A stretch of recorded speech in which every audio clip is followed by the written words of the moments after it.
Hello दोस्तों, आज हम फिजिक्स के सारे न्यूमेरिकल वैल्यू की बात करेंगे जो एग्ज़ाम में पूछे जाते हैं और आगे भी पूछे जाएंगे। तो चलिए शुरू करते हैं। सबसे पहले हम बात करते हैं आपका खगोलीय मात्रक। खगोलीय मात्रक देखिए, खगोलीय मात्रक है पृथ्वी और सूर्य के बीच की दूरी, जो ऐसा मान लें तो लगभग 15 करोड़ होता है। लेकिन अगर हम एग्जैक्ट की वैल्यू बात करें तो आपका होता है 1 एस्ट्रोनॉमिकल यूनिट इजकल टू, यानी खगोलीय एकक इजकल टू 1.495 इंटू 10⁻11 मीटर होता है। देखिए क्या बोले, एक astronomical unit equal to 1.495 into 10⁻11 metre होता है। अगर हम इसको चाहे किलोमीटर में चेंज कर सकते हैं, 1.495 इंटू 10⁸ किलोमीटर। किलोमीटर में बदलने के लिए हम क्या करेंगे, बस 1000 से क्या करेंगे, भाग दे देंगे, तो आपका क्या आ जाएगा, किलोमीटर में आ जाएगा। देखिए आगे हम बात करते हैं आपका 1 लाइट ईयर, यानी एक प्रकाश वर्ष।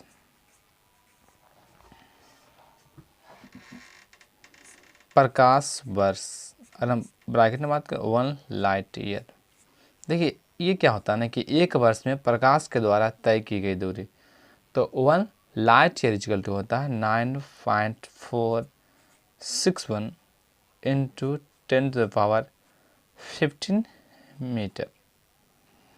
देखिए 9.461 इंटू 10⁻15 मीटर होता है। अगर हम किलोमीटर में चेंज करना चाहें तो बस 1000 से क्या कर देंगे, हम भागा दे देंगे, यानी 10⁻12 किलोमीटर। अब देखिए एक आता है प्रकाश वर्ष, एक होता है जो दूरी का सबसे बड़ा मात्रक है पारसेक।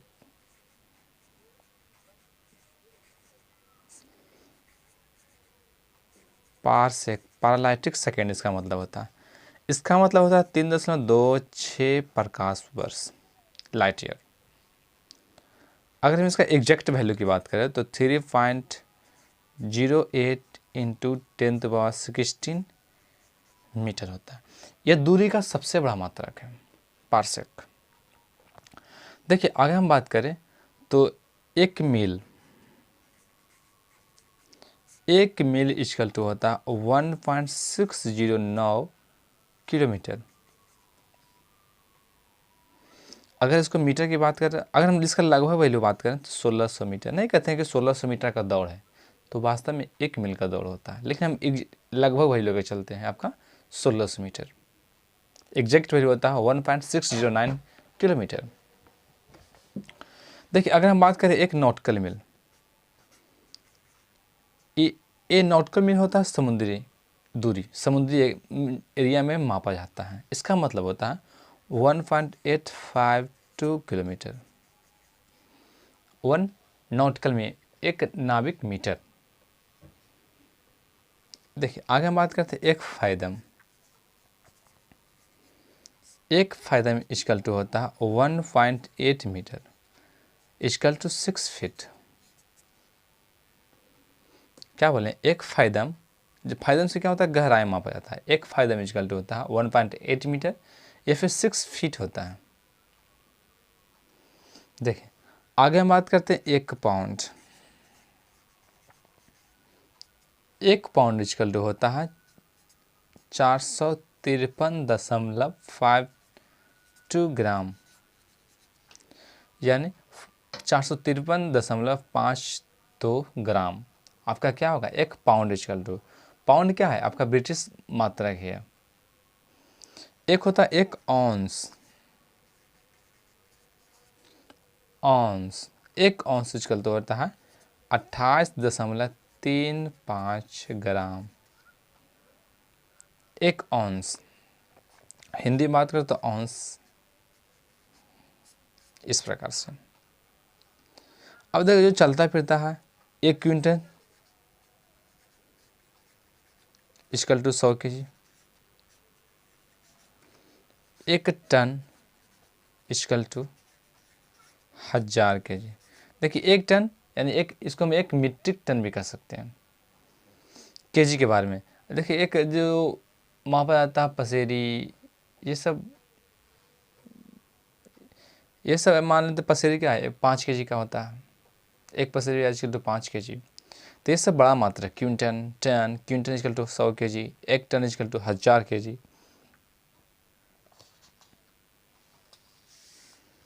देखिए आगे हम बात करते हैं जो बहुत ज़्यादा पूछा आता है 10 टू द पावर 10 पे पावर कर सकते हैं। 10 पे पावर का जो वैल्यू होता है ना बहुत ज़्यादा पूछा आता है। देखिए सबसे हम अगर हम बात करें तो ज़्यादा है, एक होता है योटा जो 10 पे पावर 24 होता है, एक होता है जेट्टा जो 10 पे पावर 21 होता है। ये दोनों आपको नया होगा, लेकिन आगे देखिए जो 10 पे पावर यहाँ से चलता फिरता है 10 पे पावर 18 एक्सा, उसके बाद पेट्टा 10 पे पावर 15, फिर टेरा 10 पे पावर 12, फिर जीगा 10 पे पावर 9, मेगा 10 पे पावर 6, किलो 10 पे पावर 3, इसके बाद फिर हेक्टो 10 पे पावर 2, फिर डेका 10 पे पावर 1। देखिए इसको याद कैसे रखेगा, इसको क्रमबद्ध याद रखें तो ज़्यादा बढ़िया है। जैसे yotta zetta exa peta tera giga mega kilo hecto deca, hecto के बाद डेका। ये हो गया पॉजिटिव वैल्यू। अगर हम इसका नेगेटिव वैल्यू की बात करें,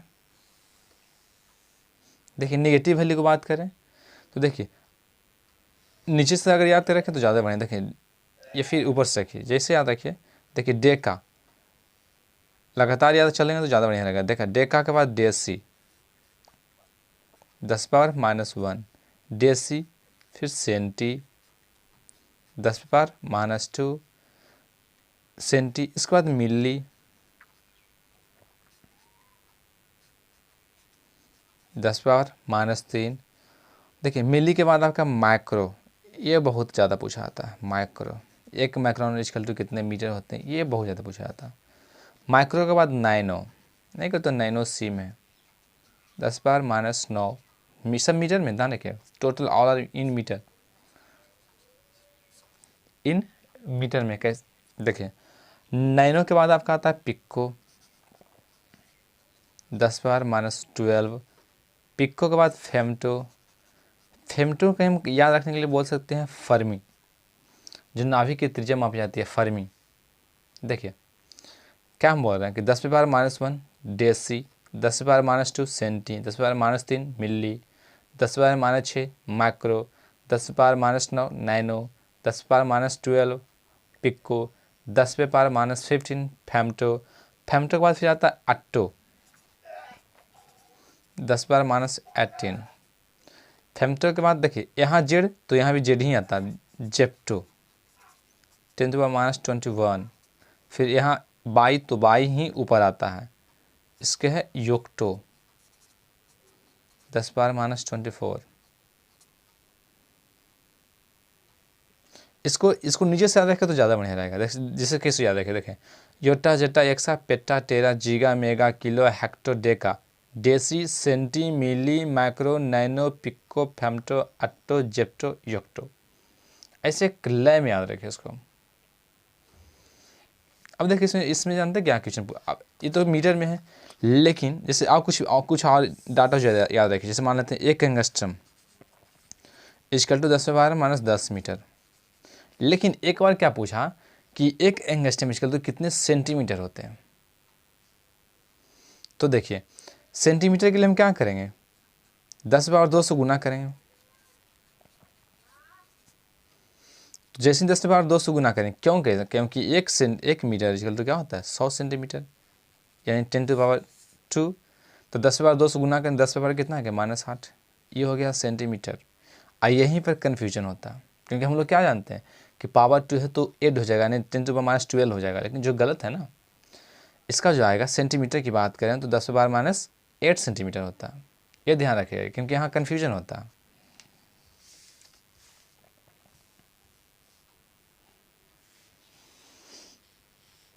देखिए आगे हम कुछ डाटा की बात करते हैं। एक चीज़ आओ, जो आपको जो फर्मी यानी फेम्टो, इसे हम क्या मापते हैं? आपका त्रिज्या मापते हैं नाभिक का। ऐसे हम परमाणु की त्रिज्या मापते हैं, ध्यान रखिएगा ये। इसे हम परमाणु की त्रिज्या मापते हैं। आगे हम बात करते हैं कुछ डाटा, जैसे एक चंद्रमास।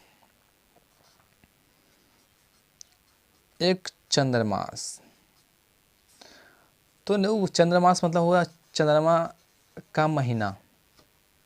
तो चंद्रमा देखिए 14 दिन छोटा होता है, 14 दिन बड़ा होता है, यानी टोटल कितने दिन? 28 दिन हो गए। एक होता है, अब देखिए, एक सौर मास यानी सूर्य के लिए। तो सूर्य के लिए क्या होता है? या तो 31 दिन होता है या फिर 30 दिन होता है। अगर फरवरी है तो 28 या फिर 29 दिन। लेकिन अगर हम मान लें कि एवरेज किस लिए आता है, तो एवरेज आपका 30 को लिए आता है जनरली।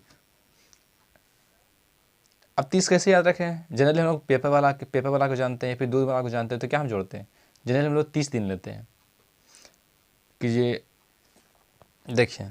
आगे हम बात करते हैं 1 एकड़। 1 एकड़ इजकल टू 4840 वर्ग गज होता है। 1 एकड़। अब देखिए, 1 एकड़ होता है, 1 हेक्टेयर भी होता है। देखिए, 1 एकड़ होता है, 1 हेक्टेयर होता है। तो 1 हेक्टेयर इजकल टू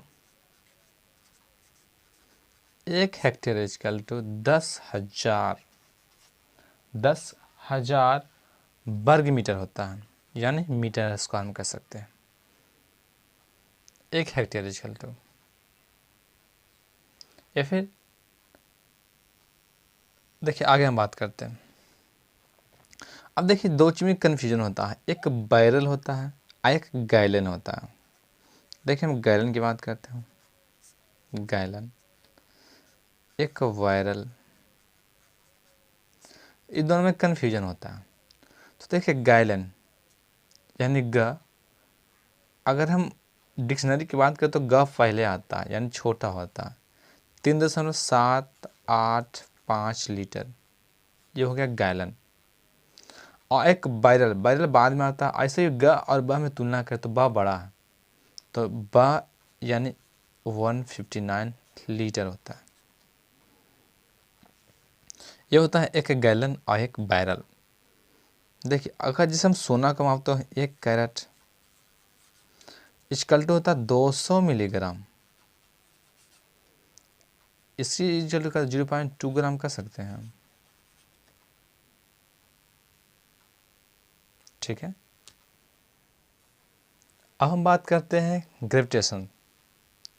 ग्रेविटेशनल में, यानी कैपिटल जी का वैल्यू की बात करें। ये तो बहुत बार पूछा गया, कैपिटल जी का वैल्यू कितना होता है। तो 6.6 से, देखिए 6 7 हम खाली लिखते, लेकिन अगर हम एक्यूरेट की बात करें 6.6 से 734 इंटू 10⁻11 न्यूटन मीटर स्क्वायर प्रति केजी स्क्वायर। इसमें क्या क्या क्या क्या करता है ना, कि आपका क्या करेगा कि इसका वैल्यू तो सही दिया, लेकिन आपका यूनिट उल्टा पुल्टा कर देता है। तो यदि इसका जब भी इसका वैल्यू एग्जाम में देखेगा ऑप्शन में, तो इसका यूनिट भी अच्छी तरह से ध्यान रखेगा कि यूनिट में क्या दिया हुआ है। देखिए आगे हम बात करते हैं स्मॉल जी। तो स्मॉल जी होता है 9.8 मीटर प्रति सेकेंड स्क्वायर, यानी गुरुत्वीय त्वरण। अगर पूछे कि एक है कि जानते क्या, 1 किलोग्राम भार बराबर क्या होता है, तो 9.8 न्यूटन लिया जाता है। ध्यान रखिएगा ये 1 किलोग्राम भार इक्वल टू क्या होता है, जो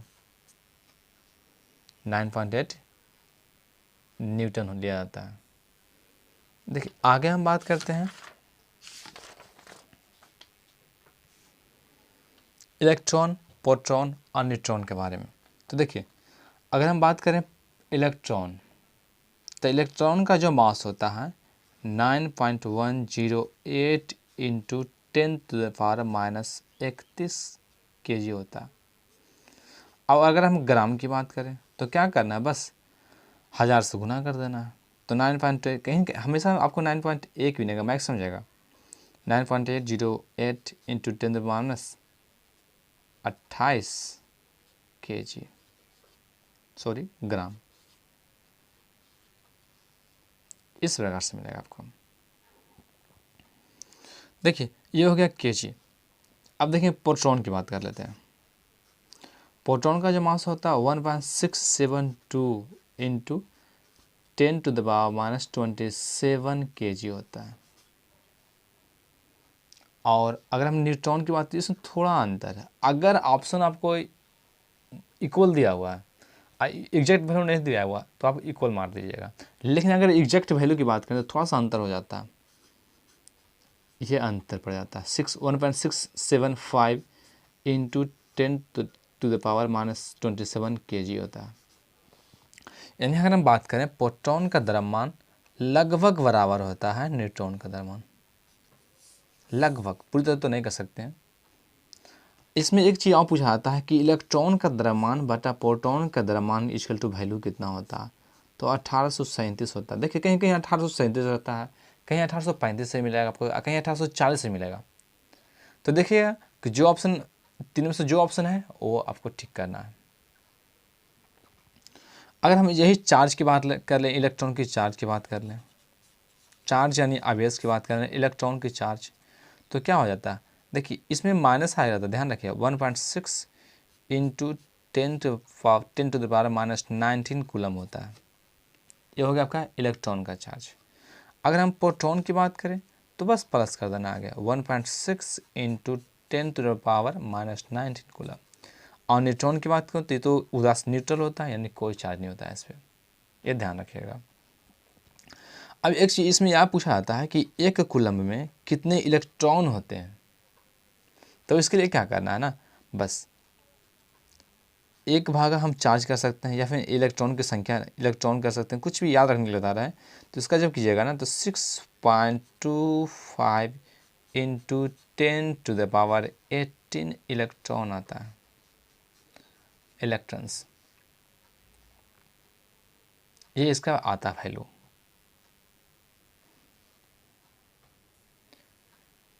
देखिए आगे हम बात करते हैं तो आपका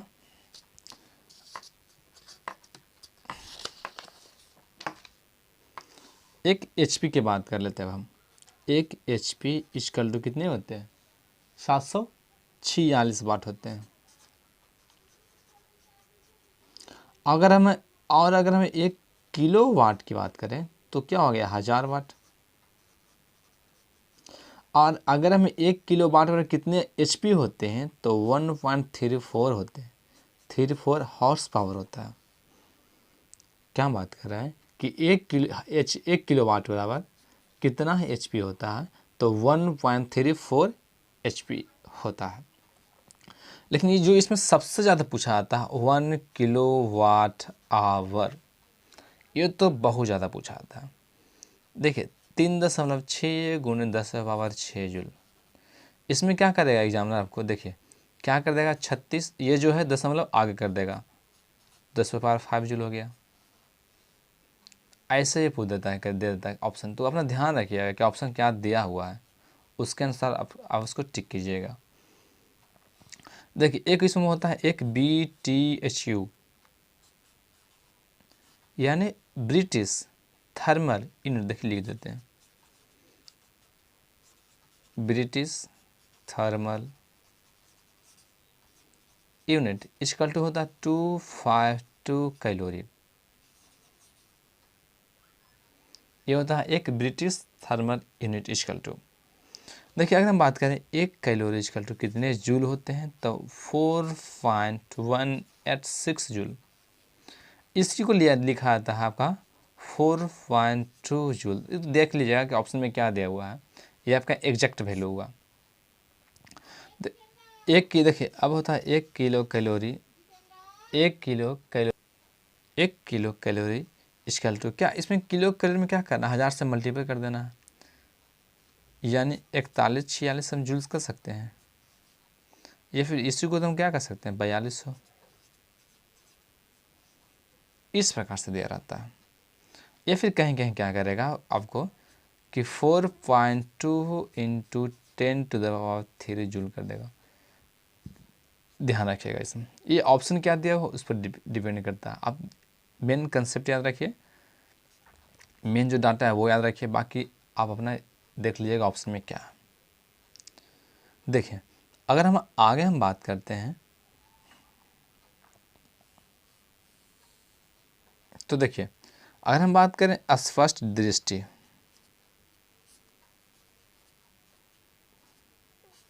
अस्पष्ट दृष्टि की न्यूनतम दूरी, यानी अगर हम बात करें एक बात में नियर पॉइंट, तो नियर पॉइंट कितना होता है? 25 सेंटीमीटर होता है। अगर इस प्रकार हम फार पॉइंट की बात करें कि हम मैक्सिमम कितना दूरी तक देख सकते हैं, तो क्या अनंत है ना, अनंत है कि हम इसका कोई लिमिट नहीं कि हम कहाँ तक देख सकते हैं। अगर हम जहाँ तक लाइट मिले हम वहाँ तक देख सकते हैं, जहाँ जितनी दूर से लाइट आए उसमें क्या कर सकते हैं, देख सकते हैं। तो क्या इसका कोई लिमिट है?